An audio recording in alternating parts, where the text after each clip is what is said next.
இன்னைக்கு நான் இப்போ தெரிகிற இந்த இன்க்ரீடியெல்லாம் வச்சு கருப்பில் குழம்பு செய்ய போகிறேன். இந்த ரெசிபி நான் செஃப் டேவ் வீடியோவில் பார்த்தேன். ஆனால் எனக்கு குழம்பு வேண்டாம். ஸோ நான் கொஞ்சம் ஆல்டர் பண்ணி பெரட்டுனா எப்படி இருக்குமோ அப்படி செய்கிறேன். என் சட்டியை பார்த்து கருப்பு பிடிச்சிருக்குன்னு நினைக்காதீங்க. நான் கல்யாணம் வந்தப்போ எங்கள் அம்மா நான்ஸ்டிக் பான் சொல்லி வாங்கி கொடுத்தாங்க. ஆனால் நான் தேயான்னு தெரியல, இல்லை சமைச்சு செய்யா தெரியல. இந்த மாதிரி ஆயிடுச்சு. கருப்புலாம் போய் வெள்ளை ஆயிடுச்சு. சரி, எது இருந்தாலும் நான் என்ன பண்ணேன்னு பாருங்கள். இந்த ஜாமான்லாம் அவர் சின்ன வெங்காயம் பாய்ச்சிருந்தாரு. நான் இருக்கிற பெரிய வெங்காயம் போட்டு பாய்ச்சிக்கிட்டேன்.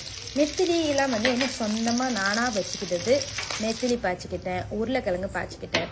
ஸோ இதெல்லாம் பொரிச்சிட்டு இன்க்ளூடிங் கருப்பில் எல்லாத்தையும் பொரித்து எல்லாத்தையும் தனியாக எடுத்துக்கிட்டேன்.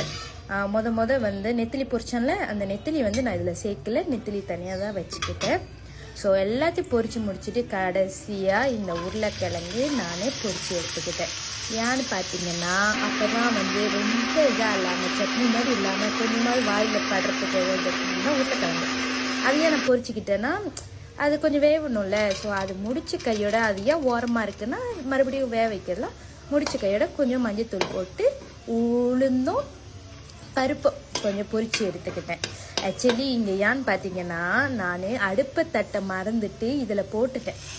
அப்புறம் குமரேசா நான் ஆயிடுச்சு போங்க, மறந்துட்டியோ அப்படின்ற மாதிரி ஆயிடுச்சு என்னோட நிலைமை. அப்புறம் அரைச்சி வச்ச ஐட்டம் எல்லாத்தையும் போட்டு உருளைக்கிழங்கு மறுபடியும் வேக விட்டேன். ஏன்னா அது நல்லா வெந்தால் நல்லாயிருக்கும். ஸோ நல்லா வெந்த பிறகு அதை போட்டு முடிச்சாச்சு. இப்போ என்ன பண்ணுற பார்த்தீங்களா, என் ஹஸ்பண்ட் சரி மிச்சம் இருக்கிறதுல சட்டி சோறு செஞ்சு கூட சொன்னார். அது செஞ்சேன். ஸோ அவுட்புட் இப்படி தான் வந்துச்சு. அது மேலே நெத்தலி டெக்கரேஷன் போட்டாச்சு. ஸோ சட்டி சோறோட சேர்த்து இன்னைக்கு எங்களோட டின்னர் ரொம்ப நல்லா போச்சு. Recipe super.